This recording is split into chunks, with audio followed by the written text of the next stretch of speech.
Welcome to Automotive EV. My name is Peter Wooding, and thank you for joining us.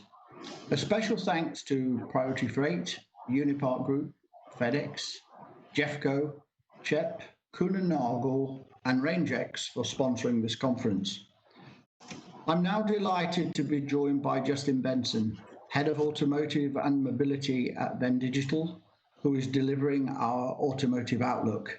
Welcome, Justin, and thank you for joining us. Okay, thanks, Peter.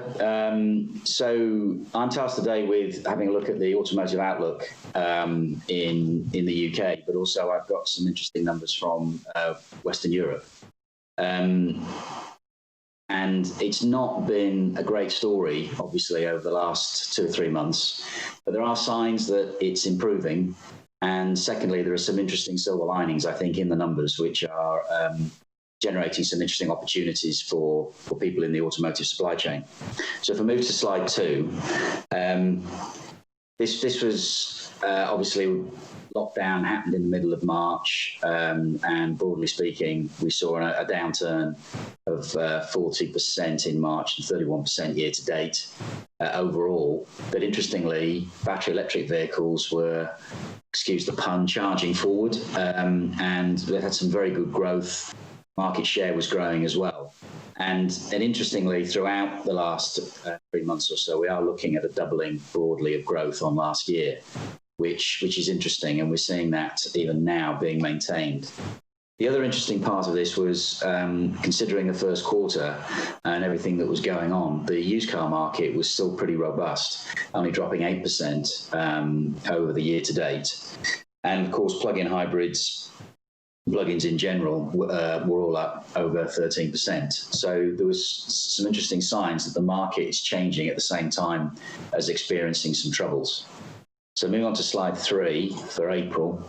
Similar story really, but full lockdown for the whole month. Virtually sales were down completely to very, very low levels. However, the interesting story again here is battery electric vehicles, year to date at least, were very high and will only drop for the month about 10%. So there was people were still buying battery electric vehicles, where clearly overall on the non-battery type vehicles, demand had dropped dramatically to more or less to nothing.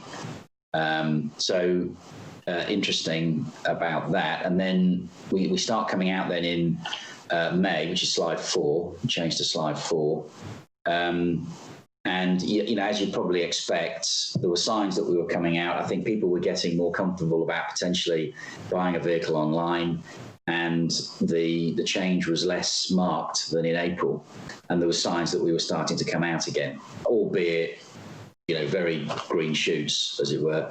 But again, the battery electric vehicle market was interesting. We'd gone from a negative 10% up to positive 21%, and year to date was still 130%. So, and if you look at that market share, 4.3%, again, we're holding up that market share, that doubling of the market share. So it's fascinating that while COVID is causing a lot of issues for us in buying any major consumer products, the battery electric vehicle has held up pretty well, considering the pressure on everyone else's ability to buy vehicles. Sorry, considering the pressure on the internal combustion engine vehicles. So moving on to slide 5. Perhaps a little controversial, and I've got another view of this coming up in the slides. But I was trying to, in my own mind, put down what I was experiencing, even anecdotally, in the market at the moment. And everybody, what I've tried to indicate here is a bit of a W shape curve, where we start to see things coming back in Q3, and I do stress that the y-axis numbers are purely indicative. They don't make a percentage or anything like that. It's merely demonstrating change in the curve. And the whole thing about this is that the argument will be how steep is the curves, and how long do the curves last for. But I'm just trying to indicate here that we think we're in for a bit of a rocky road over the next year or so, in the sense that things are going to be up and down. And at least at the moment, the feeling is, will we get above pre-COVID levels of sales, particularly for new vehicles, in the future? And that is a really obviously big and important question as we come out of COVID. So this is kind of demonstrating some interesting areas. And will we go above pre-COVID levels? We'll have to remains to be seen. The trends were a bit downwards last year because of the change in product. More battery electric type vehicles coming onto market, and downturn in petrol and diesel, particularly diesel, over the last 12 months. So you kind of pays your money, takes your choice with this. It's purely indicative, but I wanted to try and get over the fact that things are going to be up and down for the next year or so. And I think that mainly is going to be because of potential spikes in COVID post coming out of lockdown. So moving on to slide 6. This is another view which kind of explains slide 5 from I guess an industry colleague from Cox Automotive, and we were establishing here whether or not we were going to see a V-shaped type curve, a U, W, or L. God forbid an L, but the W seems to be the consensus about what's happening, and there's a bit more description there as to how we're going to come out of this over the next 12 months or possibly 2 years. I think I'm quite optimistic. I think things will happen. We'll come back pretty quickly. I think the issue is going to be around a second or third spike, and how the government handles those spikes, and how consumer confidence increases as we come out of COVID. But broadly speaking, I'm pretty I'm optimistic about the fact that sales are going to come back. To what level is the big question, and we'll know more in the coming months. So moving on to slide 7. Here, I'd like to focus a bit on the good news story, if you will, the battery electric vehicle side. And it's important to understand, I think, what's driving battery electric vehicle sales, particularly in Europe. We do see regional differences. China, arguably, it's a huge market, and there's a lot of internal combustion engine vehicles on the road still, and a lot being sold. But electric vehicles have been taking off there big time.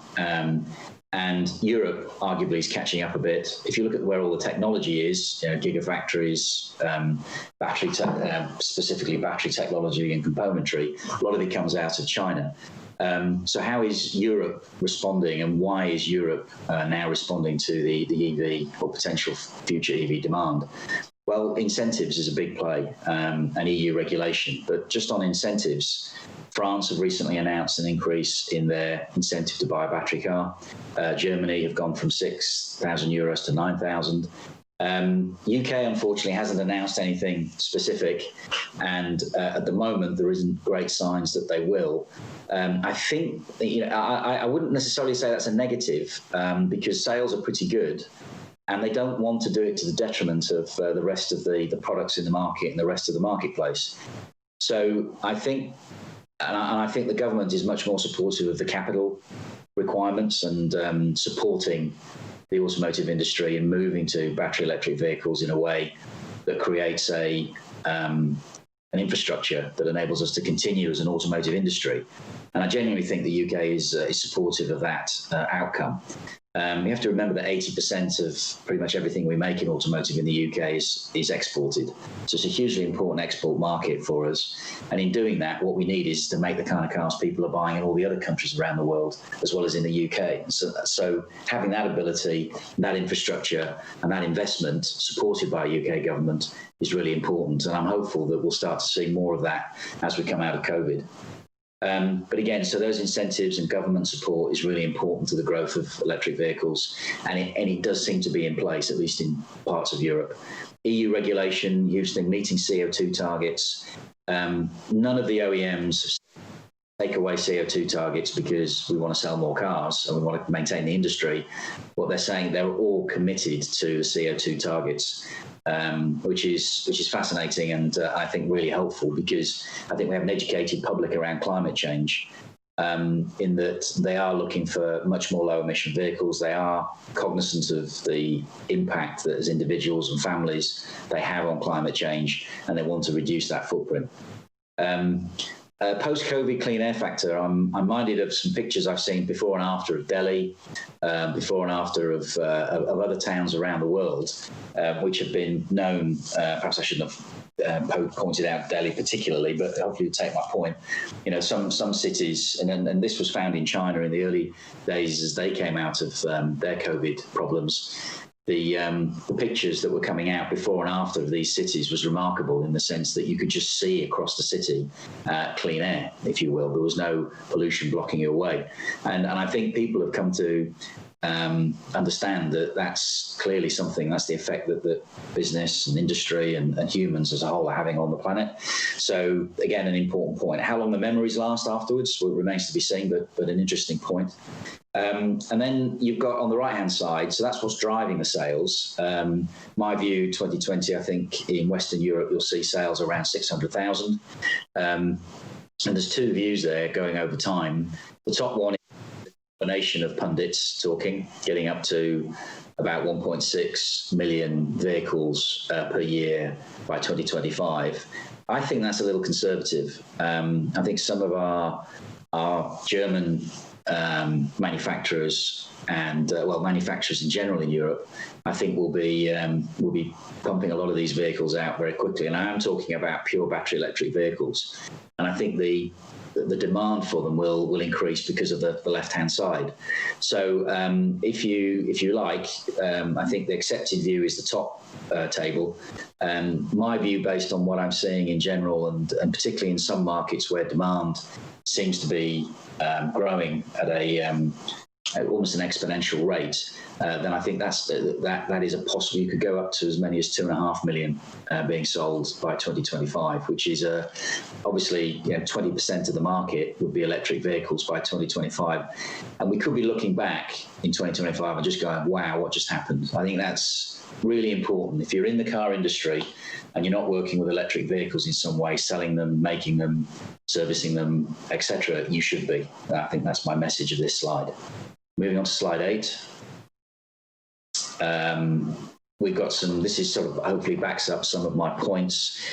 Clearly, COVID has put a bit of a brake on the sales in all of these countries around BEV sales, but you can see those curves. I mean, these are sorts of deltas or change, steep curves we haven't seen since the 50s and 60s, and I think it's great to see. And I really, as we come out of lockdown, I think you're going to see them come back and potentially increase. So moving on to slide 9.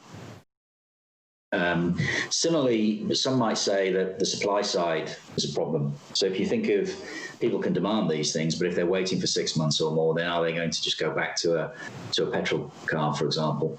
Well, production is increasing, particularly. I'm using Germany, if you like, as a bit of a proxy for Europe, because they are going to be, I think, the major capacity deliverers of electric vehicles over the next 5 to 10 years. France, of course, but they will be similar. But Germany is growing fast, and as you can see there, partly because of the reduction in production around ICE vehicles, it has taken a big jump. But when you think that in February it was about 6% of their total production was battery electric vehicles, compared to 3% last year.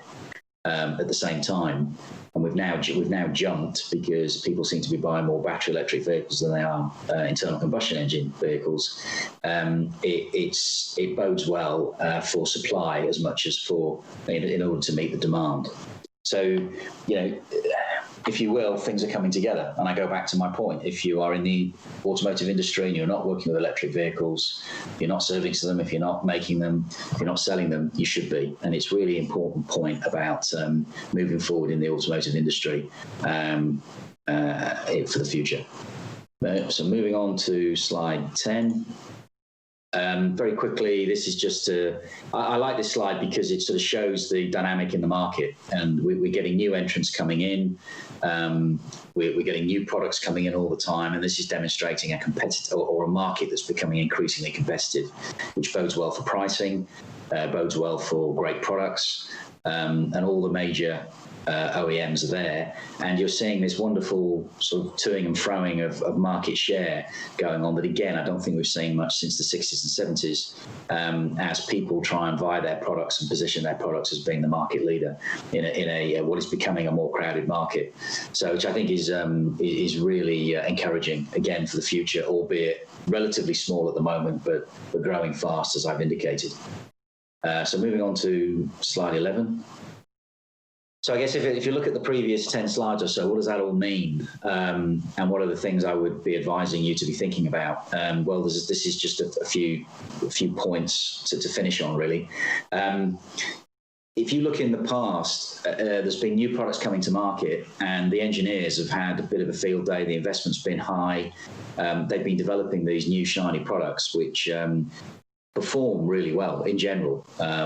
Really, and there's some inherent performance characteristics of electric vehicle which are fun in and of itself. But the cars are high quality, and because no one wants to make a bad EV.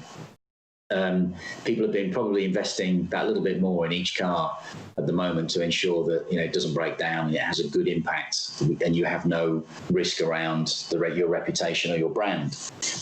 So what I'm seeing is that a lot of EV manufacturers now are looking at cost, and as you move from relatively low volumes to tens of thousands, hundreds of thousands, perhaps even millions, it's a different proposition. So you need to be thinking about your cost, and we know it's difficult to make money selling EVs or promoting EVs in the market, but I think that's going to be increasingly better, because I think the idea of cost is becoming very clear now as to how much it costs to build an electric vehicle, and indeed, Vendigital are spending a lot of time in that area and have a really good understanding of the cost of an electric vehicle.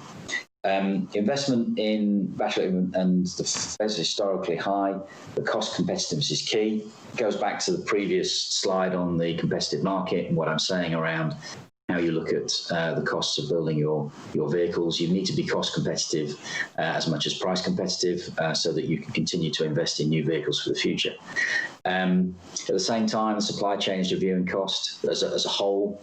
I'm seeing dealers looking at the way they sell vehicles. Can they do it more cheaply? The cost of sale, the cost of going to market is so important, and such an expensive process at the moment. We're starting to see much more sales done online. OEMs are doing more direct sales, and suppliers are wrestling with how do we actually change our own supply chains, our own supply networks to meet the demands of the new products coming out in the market. So it's a fascinating dynamic at the moment, and I think my key message of this is look at your cost base. There's some, particularly coming out of COVID, you probably won't have a better opportunity hopefully for some time. But the great adage, don't waste a crisis. Take some time to look at your cost base, because there's some real opportunities there to become more higher performing and more efficient.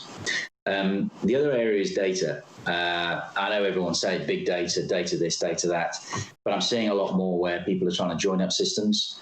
So people get data from all sorts of places, but often we're inputting it more than once. Customers are having to input it more than once. We don't know where our customers are on the sales cycle.